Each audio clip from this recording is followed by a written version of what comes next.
Hi there, it's Jonathan Herbst, the CEO of ScaleUp Growth again. Welcome to my Business Focus series where I chat with owners, managing directors, founders, and business leaders at scaling companies. It centers around their entrepreneurial journey so far and their aspirations for their companies. Today, I'm really looking forward to speaking to Chong Shi, who's founder and CEO of MOME. Welcome. Good to be here, Jonathan. Thanks for having me. And, I love your background there in the screens. It gives a bit of an introduction to some of the things you do. So that's a good starting point. So let's start straight in. What does MOME do? What does MOME do, and what do you do, and how long have you been doing it? What is MOME? It's usually comes with a long and big answer, but I'll try to be short. It's a technology company, but we're focused in the Web3 area right now. So crypto, blockchain, NFTs. We are a NFT marketplace. So we tokenize things that are meaningful in culture. So in society, whether it's sport, music, any vertical, any part of the culture that someone would find meaningful, and turn that into an NFT, a digital collectible, and allow people to own, share, collect these NFTs. So that's the business model, but from a branding perspective, we're the home of meaning.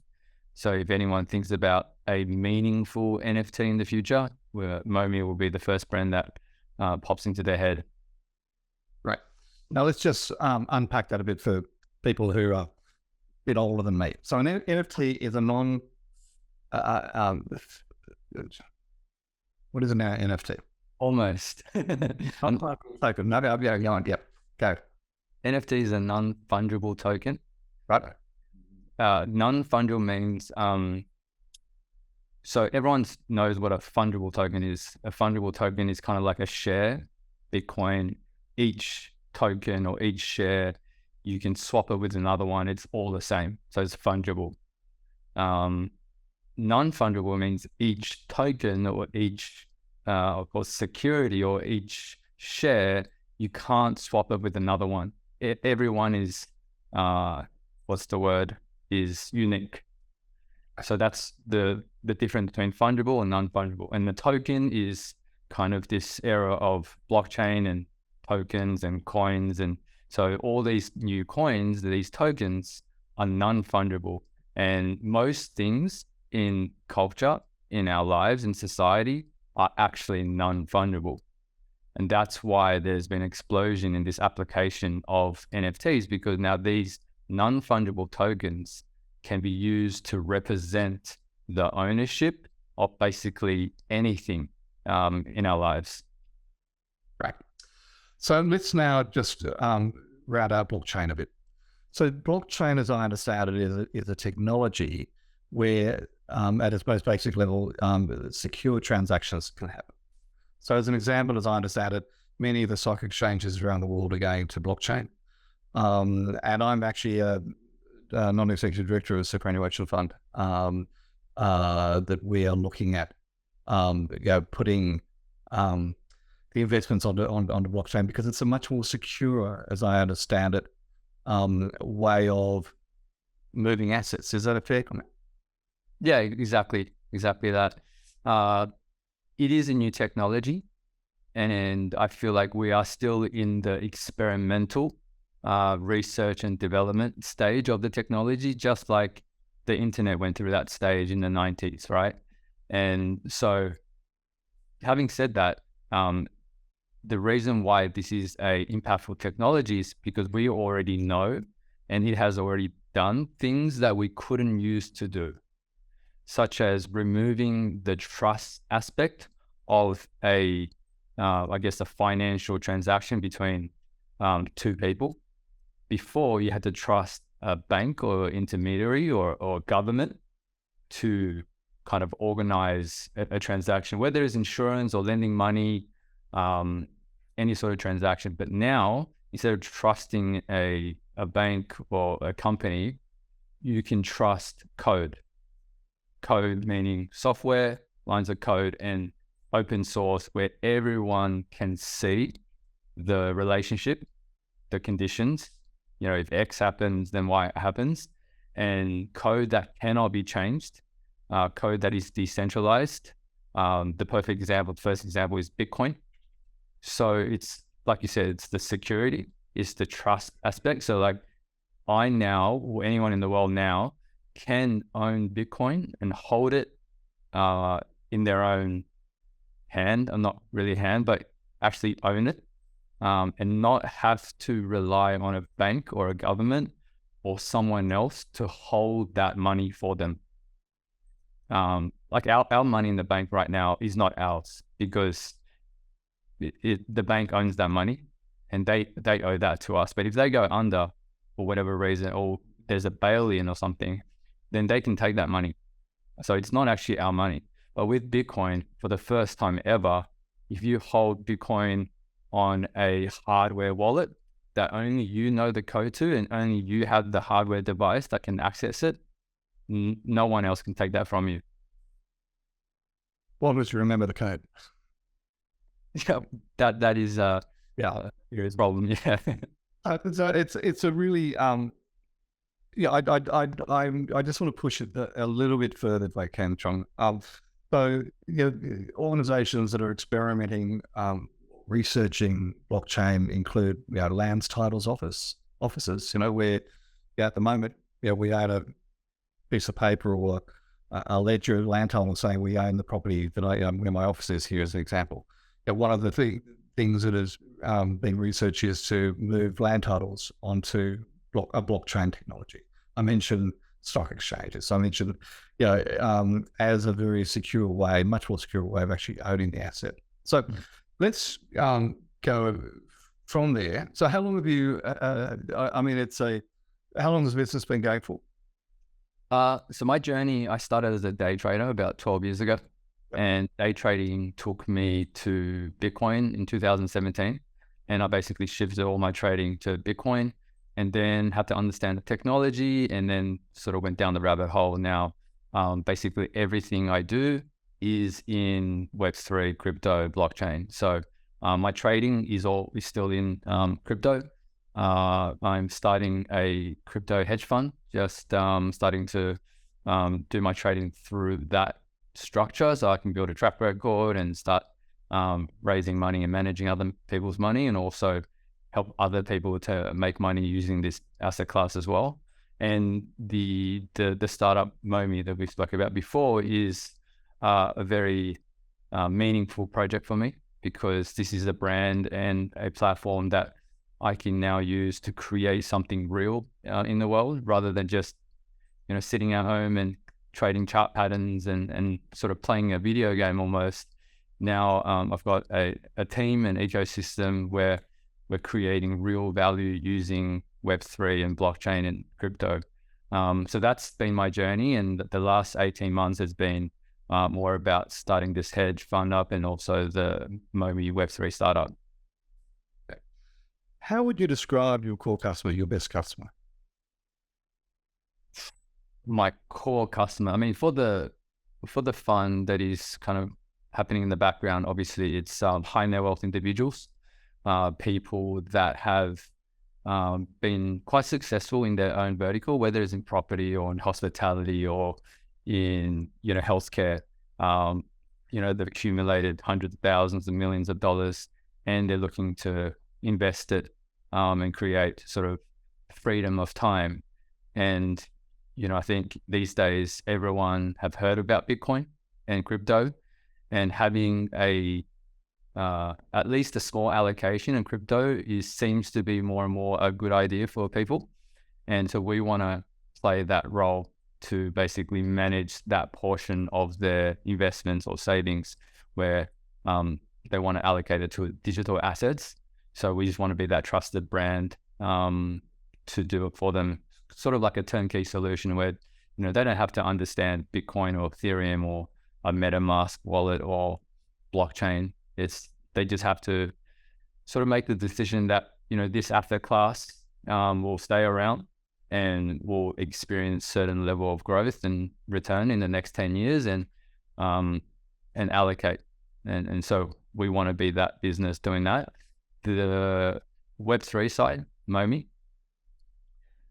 A customer. Well, MOME stands for most meaningful.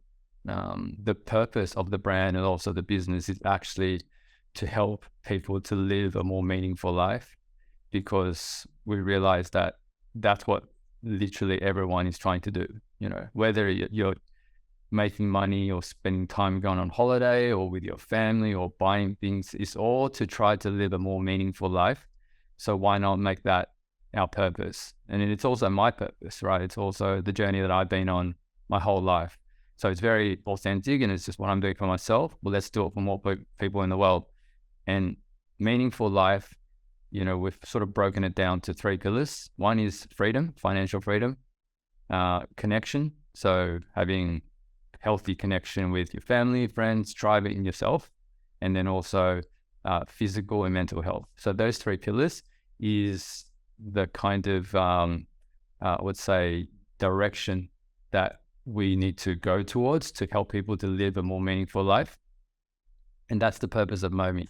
So to answer your question, our customer is, I feel like, anyone that is serious about really wanting to live a more meaningful life. So how does that work? Is this the NFT business? Yep. The meaningful life is by providing a trading platform for NFTs. Is that what we're talking about? So yes, our business model is a NFT marketplace where we'll drop our own projects, our own collections of NFTs that's around meaning and tokenizing meaning. You know, whether it's in, I don't know, trading or music or meditation, all these verticals are really a lot of meaning, and we'll tokenize the meaning and unite the community around that. But really, it's a membership business. So ideas unite people. So using these meaningful ideas, we unite people in each of these verticals. So we build the community around the meaning. And once the community is built, then the NFT holders on certain projects will, the NFT will act as the membership. Then they become members of a community/club. And then that becomes a membership business where we offer value. And the value is helping people to live a more meaningful life and ticking off those 3 pillars. How do you make money? Is selling the NFTs. Okay, so it's brokerage. Is that a fit? Not broking. We actually own the NFTs and we sell. So it's the NFT. Think of it as a digital product. I get that. Yeah, it could be a painting that's turned into a digital product. But yeah. So you're only selling your own NFTs. Is that what you're saying? Correct. Right. Okay, we will do collaborations and joint ventures with other brands and businesses, and do a sort of a joint venture collection. But yes, we will be selling our own NFTs on our own marketplace. So all the supply, all the products will be highly curated, and so we can control the quality. Okay. So you started MOME in the middle of the pandemic. So I can't ask you what has changed in your business, but how do you fundamentally run your business? Are you in an office with all your team? How do you communicate? What have you learned from the pandemic, and what have you kept in the business going forward? It's interesting. So we entered this space just with the assumption that we can build businesses remotely, because in the crypto space, so many businesses, like I would say even most businesses have been built remotely. So that was just a very natural and normal way for me to think that's how I could build this business. So, and conveniently in the pandemic, that became the acceptable way for most people anyway. So we literally started building this business completely remotely. For a good 6 months, I did not meet anyone in my team face to face in together. And even right now, our team is still remote, but I've met actually most people in my team now. So I'm actually living in Vietnam right now. I grew up in Sydney, but just sort of changing the lifestyle right now. And we've got team members in Perth, in Auckland, in Toronto, advisors everywhere around the world. So it's completely remote, and we just do our meetings on Zoom. Yeah, it's interesting. I've got I'm CEO and a leadership coach and a business coach, and I have clients that I've been coaching for over 2 years. I've never met. Our life changed. So what does the future look like, and what do you see as the key challenges for MOME going forward? The key challenges, I think, with any startup is always, the burn rate, right? Getting to product market fit. I think that's a huge milestone for any tech company. And yeah, once we get there, then it's really about, growth and building out the roadmap. But I'm trying to answer this question a little bit better. Key challenges, I feel like, it's always about people, right?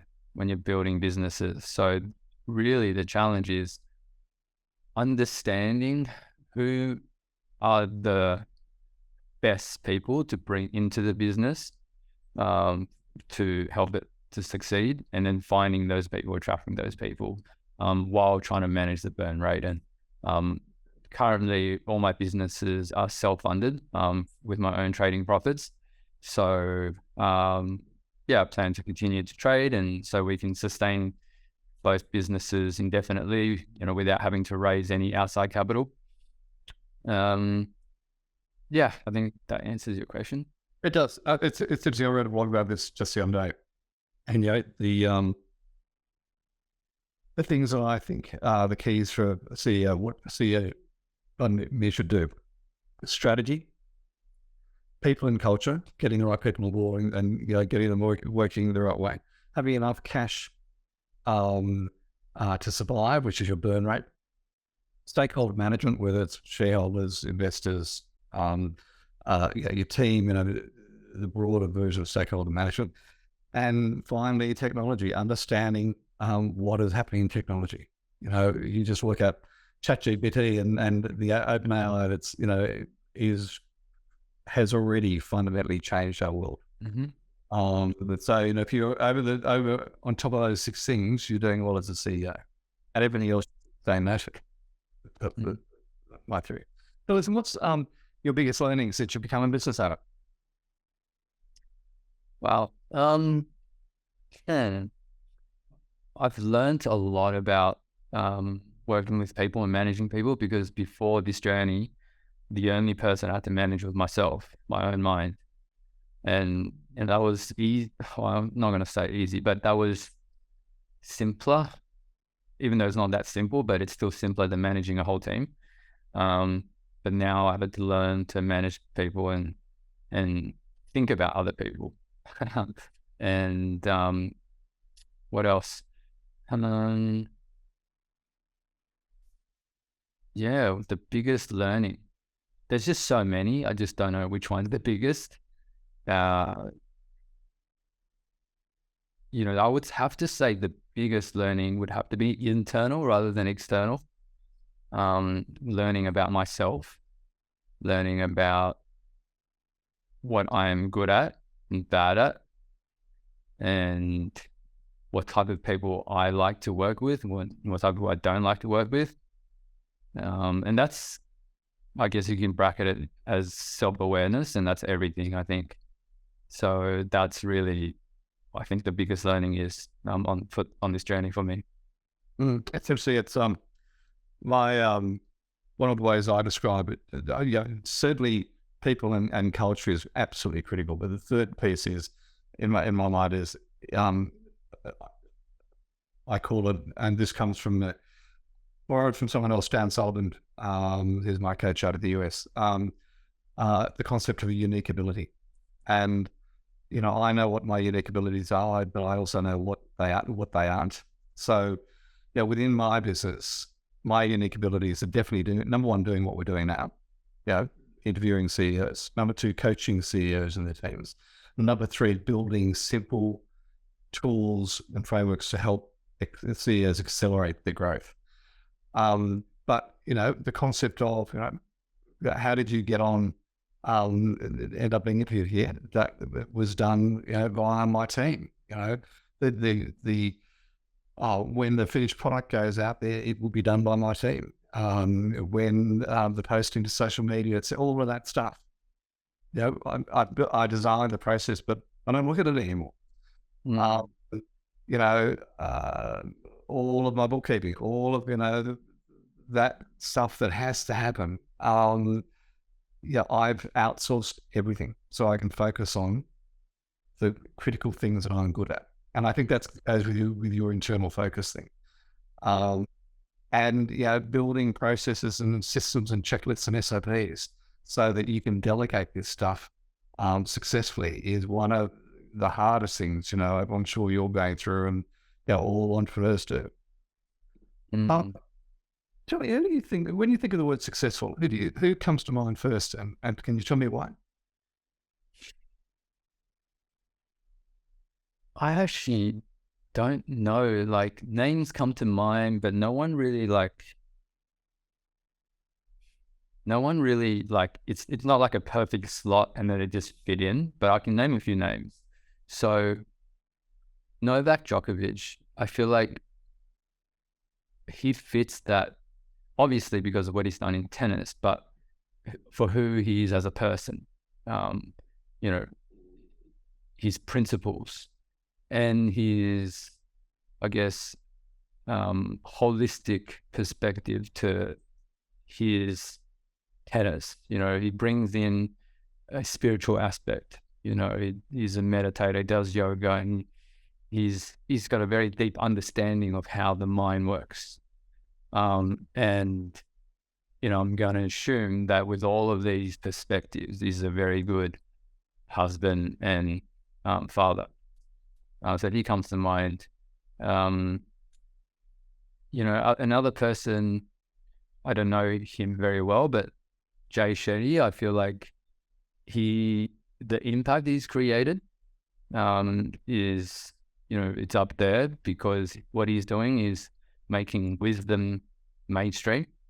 By Shetty, I don't know. Shetty, so Shetty. So you call him is it an influencer? He was a monk for many years, and now he's creates content. He's got about 10 or 20 million followers or something like that. So his thing is making wisdom mainstream. Mm-hmm. And wisdom, I think, is the key ingredient that the world is missing right now, because we have the intelligence and the resources to solve all the problems in the world that we have. But we're missing the wisdom and the consciousness behind all the tools and the resources and the technology. So that's what I feel like is missing in the world. And he's making wisdom mainstream. And his reach is 10, 20 million people now. So from an impact perspective and what he shares and how he is as a person and in his relationship, I think, is someone who's living a successful life. Okay. So I'm looking at a different screen. I just brought him up. I'll investigate further. Thank you. Yeah, see if you can interview him. Yeah. So tell me about books, podcasts, blogs. Do you read? Do you watch? And are there 2 or 3 you might recommend? I'm assuming Shetty would be one. Yeah, actually, I think listening to audiobooks on Audible has been one important element in me, I guess, changing my life in a better way. I think I started the habit of listening to one book a month, probably over 10 years ago now. Yep. And if you 12 months in a year, so that's like, over 100 books. And before that, I basically didn't read any books. It's like I'd fall asleep flicking through pages.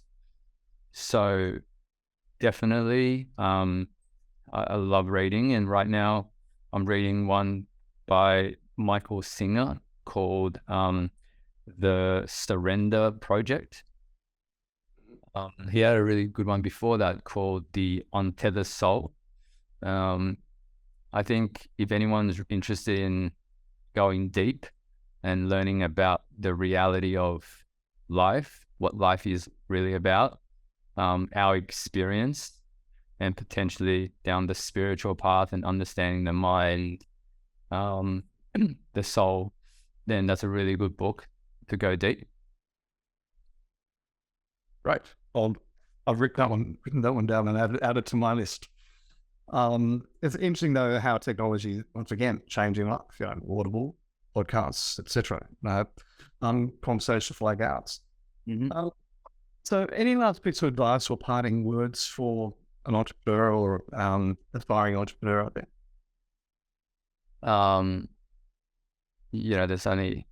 There's a lot, but if I could say one thing, learn how to meditate. Okay. Why? Because life is really about the present moment and how present we are and how aware we are in every single moment, so that we can be grateful and experience the gift of life and make good decisions. And we need awareness for that. And meditation is actually training awareness, just like when you go to the gym, when you do a dumbbell curl for your bicep, you're training your muscle. When you meditate, you're training your awareness. And if awareness is the key ingredient to living a meaningful life, and if everyone's here to live a meaningful life, then I think meditation will help us to live a more meaningful life. It's really interesting, couldn't you say that? Because, just about every successful leader that I've read about, part of their daily routine is meditation. Can I ask, what do you practice a particular style of meditation? Just very simple mindfulness. So sit there and just observe what comes up and focus on your breath. And then your mind's going to start thinking random stuff. And then just bring it back to the breath and just keep realizing that you've drifted off and bring it back to the breath. And that's kind of like a dumbbell curl for your mind, for your awareness. Okay, fabulous. Okay, it's not something I've ever been good at. I'll obviously have to bring it up and have another go. I don't feel like I've been meditating over 10 years now, and I don't feel like I'm good at it.